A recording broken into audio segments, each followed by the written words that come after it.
Nós, a Europa, tem a ver com a Europa, tem a ver consigo. À sexta, uma reflexão sobre a atualidade europeia. Hoje converso com a doutora Ana Rita Barros, é formadora do Centro de Informação Europeia Jacques Delors. Boa tarde.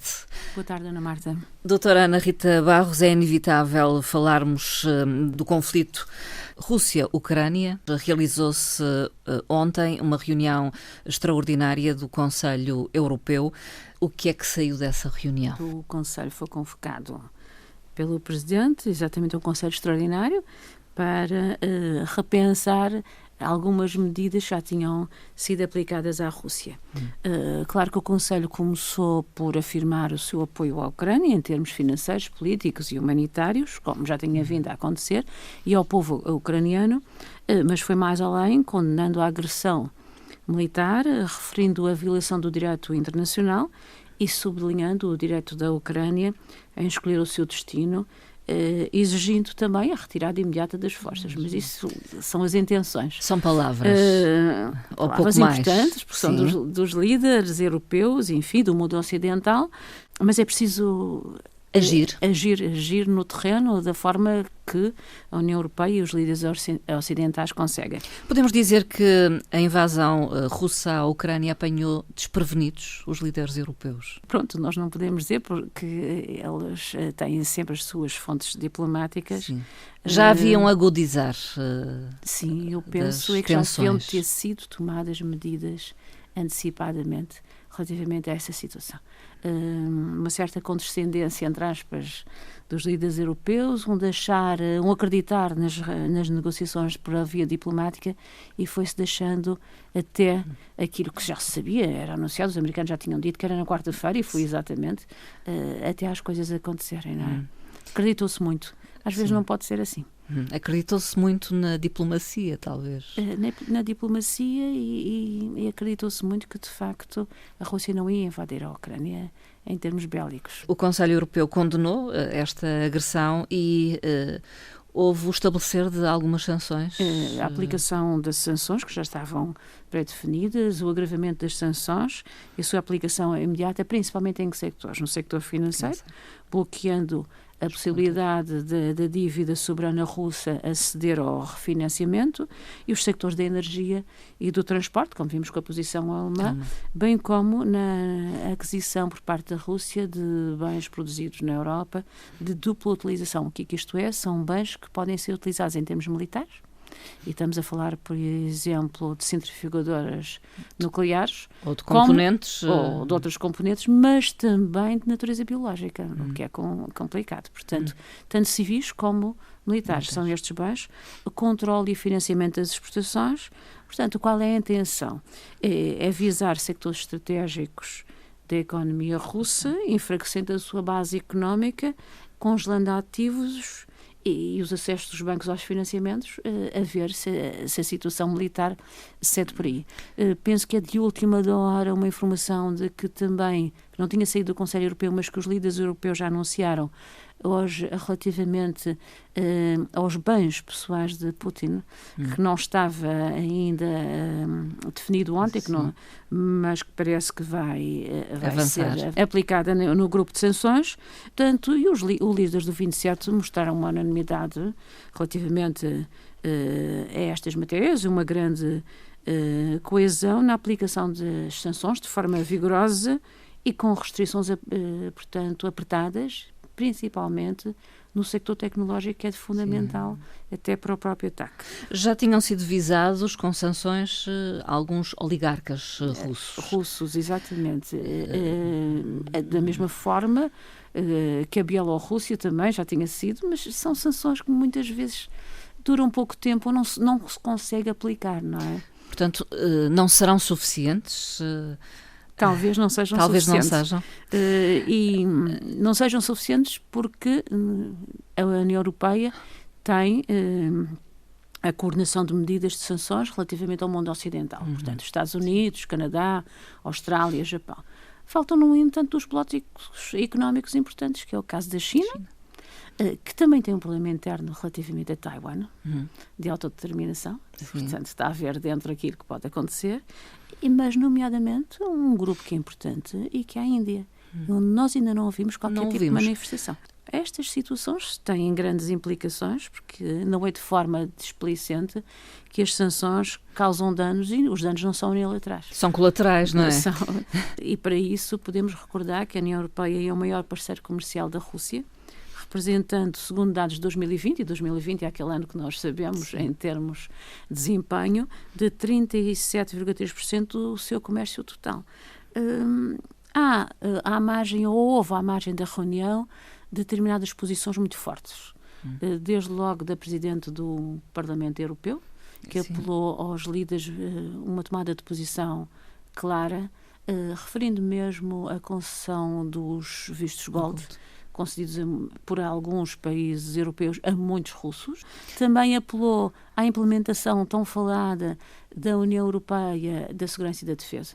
Portanto, no fundo, o tal exército que a União Europeia não teve nem tem, não é? Porque os líderes nunca...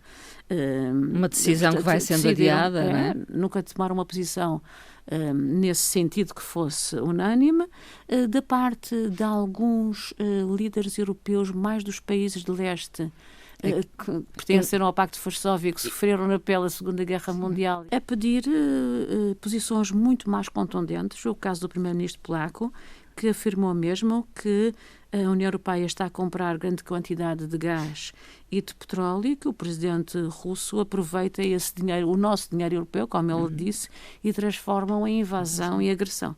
A posição também inequívoca de alguns líderes ali, mesmo das zonas de fronteira, a pedir que os líderes europeus tomassem ontem, mas isso não aconteceu, uma posição muito firme quanto à entrada da Ucrânia como país da União Europeia. E queriam uma demonstração clara desse apoio ao povo ucraniano, ou seja, definir uma data e até adiantaram a data de 2030, demonstrando ao povo ucraniano a vontade europeia de os apoiar. Também não sei do Conselho Europeu, pode ser que saia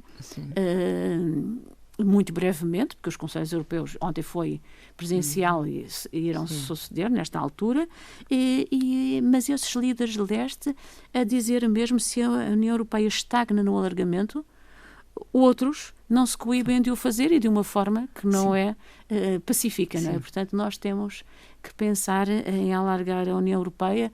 Muitas vezes os alargamentos têm posições que são contrárias, são os países que não estão em termos económicos a acompanhar os restantes, mas há questões políticas e estratégicas que às vezes estão à frente das questões económicas. Vamos deixar este tema, certamente será um tema que nos acompanhará nas próximas emissões do Nós é Europa, porque afinal diz-nos respeito a todos e iremos sofrer as consequências de uma forma ou de outra. Doutora Ana Rita Barros, previsões económicas de inverno 2022 foram publicadas? Foram publicadas antes desta situação, portanto também temos que ter aí um certo cuidado. Como habitualmente nesta altura são publicadas as previsões económicas de inverno, que atualizam as de outono. Em 2021 a economia europeia no seu todo expandiu-se em termos médios, a da zona euro também seguiu exatamente o mesmo nível de crescimento. Estima-se, segundo as previsões, igualmente um crescimento, embora muito mais moderado, em 2022 e 2023. Foi também referido que o terceiro trimestre de 2021 se revelou como aquele trimestre em que, em termos médios, a economia europeia atingiu o nível de PIB que tinha antes da crise pandémica. Não é o caso de Portugal, como já veremos. O crescimento continua, segundo as previsões, a ser condicionado por vários fatores, e agora ainda mais, não é? Desde logo a pressão sobre os sistemas de saúde, que ainda continua, a escassez de pessoal em diversos sectores da atividade económica, estrangulamentos de produção, estrangulamentos logísticos e estrangulamentos de abastecimento, aumento dos preços da energia, que são mais prolongados e irão ser ainda mais prolongados do que se previa. Dado este conflito. Dado este conflito, ainda vai agravar. Já antes já tínhamos visto, mas ontem o preço do barril de petróleo atingiu o máximo desde 2014, quer dizer, O que é significativo Pois. é as consequências que irá ter na construção dos preços. E, de facto, o impacto inflacionista nos preços dos diversos bens já se tinham vindo a sentir e que irão se sentir daqui para a frente. Apesar de todas estas pressões, os indicadores divulgados indicam perspectivas de melhoria no mercado de trabalho. E isto porquê? Porque conjuga aqui não só poupanças das famílias arrecadadas durante o período da pandemia, um acesso que ainda é de alguma forma favorável em termos de financiamento, ainda. Não é? Porque de certeza que os preços subindo as taxas de juros também o irão fazer. Subir. E conjugado também com a execução do mecanismo do plano de recuperação e resiliência, que irá para o terreno muito em breve e que constitui uma maneira de fomentar e robustecer as economias da União Europeia. As previsões de inverno são normalmente consideradas intercalares. Penso que, por diversas razões e mais algumas, devemos acompanhar até para esta turbulência o que irá acontecer nas previsões de primavera. Serão, de facto, muito reveladoras, porque temos que acompanhar as situações da sua trajetória, que agora, todas as previsões... face a este conflito, serão ajustadas, certamente. De qualquer forma... Todas estas previsões económicas provocaram acertos nos valores do PRR, o Plano de Recuperação e Resiliência. Exatamente. Portanto, o regulamento do plano, aprovado em 2020, estabelecia que os valores iam sendo atualizados e a atualização irá acontecer até 30 de junho. Se tivermos em conta as previsões económicas de inverno que acabámos de referir, vemos que as dotações que foram determinadas em 2020 foram agora ajustadas e há países que cresceram muito mais do que o que estava previsto. Os dados que estiveram por base no cálculo do PRR foram dados históricos e dados históricos baseados no crescimento da riqueza, portanto do PIB, na evolução do emprego e na população de cada um dos Estados com referência a 2019. Claro que em 2020 houve países que cresceram mais do que aquilo estava previsto. Se temos por cá, por mero exemplo, que não é um exemplo, é um facto real, a Irlanda, cujos gráficos demonstram um crescimento bastante acentuado. Sim. Portanto, a Irlanda é dos tais que não irá receber algum adicional que estava previsto no PRR. Desde logo, além da Irlanda, mais 14 Estados-membros, onde se inclui os Países Baixos, onde se incluem o Luxemburgo e a Bélgica, portanto, irão receber menos 24% do que o previsto. Há, no entanto, outros 12 Estados-membros, onde nós nos incluímos Portugal, que tiveram uma trajetória menos favorável, portanto, não tiveram níveis de crescimento em 2021 que superassem os de 2019 e que irão receber mais cerca de 10%. No caso de Portugal, tem um pouco mais. Estes 12 Estados-membros incluem Portugal, a nossa vizinha Espanha, mas também Estados como a República Checa, a Alemanha ou a Áustria. Portanto, irão receber mais. Portugal irá receber mais 11%, segundo os dados atuais, e 11% que representam 5,74 mil milhões de euros. Uma quantia significativa. Assinalável. E não é necessariamente bom? Não necessariamente bom. Por exemplo, voltando ao caso da Irlanda, se a Irlanda cresceu, quando a economia cresce, os impostos arrecadados pelos Estados, conjugados com a inflação, são elevados. E no caso da Irlanda, o que iria receber, nos cálculos que iria receber, é um rácio de 1 para 59. Portanto, irá receber 59, portanto, arrecadando dos impostos e da inflação conjugada, e se fosse pelo PRR recebia 1, qualquer coisa em mil milhões, claro. Portanto, é significativo. Nem sempre viver de subvenções será uma situação muito agradável até para os países. Falemos de trabalho. A Comissão Europeia apresentou uma estratégia que pretende promover o trabalho digno. Este trabalho digno, segundo afirma a Comissão Europeia na estratégia publicada esta semana, é a pretensão da União Europeia em defender as regras de trabalho exercido com dignidade não só no espaço europeu, mas nos seus parceiros externos. Portanto, e a situação naqueles em que com quem mantém relações comerciais. É o que se pretende, a eliminação do trabalho infantil e do trabalho forçado, que constituem a essência desta estratégia. Nos dados recentes divulgados, 1 em cada 10 crianças é vítima de trabalho infantil no mundo, portanto temos 160 milhões de crianças nestas condições e também 25 milhões de pessoas encontram-se em trabalho forçado. Claro que esta estratégia tem que ser uma estratégia conjugada. A União Europeia pretende dignificar as condições de trabalho, vai preparar um documento legislativo que é uma diretiva, logicamente, vai abrir esta parceria a outros Estados e vai proibir a entrada no mercado, e isso é equitativo, portanto, um mercado único europeu, de produtos que no seu processo produtivo tenham tido associado quer o trabalho infantil e quer o trabalho forçado. Claro que isto não se pode fazer sozinho e apelou desde logo às Nações Unidas, também ao Banco Mundial, ao Fundo Monetário Internacional, à OCDE, à Organização Mundial do Trabalho, para congregarem os esforços no sentido de promover a dignidade e os direitos humanos, que são a base dos valores europeus. Outra questão tem a ver com as comemorações dos 35 anos do programa Erasmus+. Um programa de êxito, digamos, da União Europeia. Reconhecido da União Europeia. Tratam-se dos primeiros projetos selecionados e aprovados no âmbito das academias de professores de Erasmus+. Portanto, se nós normalmente associamos o Erasmus aos alunos, agora, aos jovens. Estas academias são só para professores. Porque, segundo a União Europeia e o programa Erasmus, os professores preparam as gerações futuras, não? E determinam o futuro. E as academias tentam contemplar novos meios de formação, não só de professores, educadores, dirigentes educativos, formadores, enfim, uma forma abrangente, visando promover as competências, a qualidade de alto nível, o desenvolvimento profissional, com ou sem mobilidade. Tem essa perspectiva. Estes 11 projetos, que são de vários Estados-membros, beneficiaram 11 projetos de 15 milhões de euros.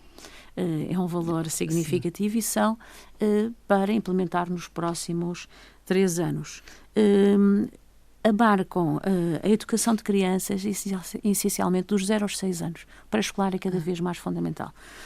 Também assume particular importância os centros de pesquisa de alto nível e a inteligência artificial. Estão aqui, portanto, as novas tecnologias.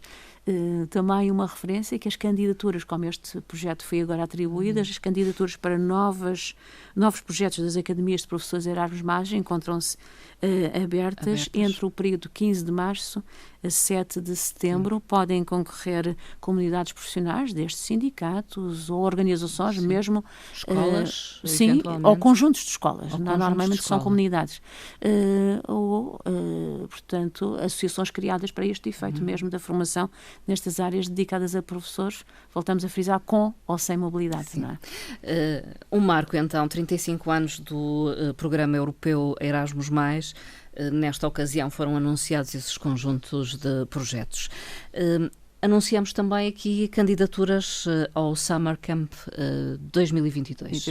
É a 5ª edição, promovida a nível da representação da Comissão Europeia em Portugal. Este ano tem lugar entre 27 a 30 de agosto na Ribeira Grande, nos Açores, uma região que é a região mais jovem da Europa. E, portanto, é uma forma dos jovens que frequentam o ensino superior neste ano letivo 2021-2022, durante 4 dias, refletirem sobre as temáticas, as questões europeias e também o papel institucional da Comissão Europeia. Vão ter oradores dos vários sectores políticos, sociais, empresariais, culturais, que os irão ajudar a discutir estas temáticas neste período. É a primeira edição, as outras 4 edições foram a nível do continente português, e a primeira edição fora, esperemos que uma próxima seja aqui na Madeira, não é? Podem candidatar-se os jovens que completem 30 anos até ao final deste ano, 31 de dezembro de 2022. Apelamos que o façam rapidamente, porque são 30 participantes selecionados. Sim, não são muitos. Então. Não são muitos, e a representação anunciou que encontram-se abertas até 31 de março as candidaturas, e podem fechar as candidaturas quando atingirem 90 candidaturas entregues. Portanto, é preciso ser rápido, não é? É só aceder ao site da representação da Comissão Europeia em Portugal e candidatar-se a esta iniciativa. Implica o preenchimento do formulário de candidatura, que devem remeter juntamente com um vídeo ou uma carta, o que preferirem, uma coisa ou outra, uma carta ou um vídeo de motivação sobre o seu interesse pelas questões europeias e em participar num evento desta natureza. Portanto, serão objeto depois de uma seleção, é isso? Certamente. Vamos terminar, doutora Ana Rita Barros, com uma frase, duas frases. Duas frases. Da Presidente do Parlamento Europeu, Roberta Metsola, e do Presidente do Conselho, Charles Michel. A primeira frase de Roberta Metsola diz o seguinte: para o Parlamento Europeu, o Estado de Direito é inegociável. A frase de Charles Michel, Presidente do Conselho Europeu, é relativamente ao primeiro tema que aqui falámos hoje. O uso da força e da coerção para alterar fronteiras não tem cabimento no século XXI. E está tudo dito. Muito obrigada, doutora Ana Rita Barros. Obrigado, e até à próxima Marta, conversa. Até à próxima.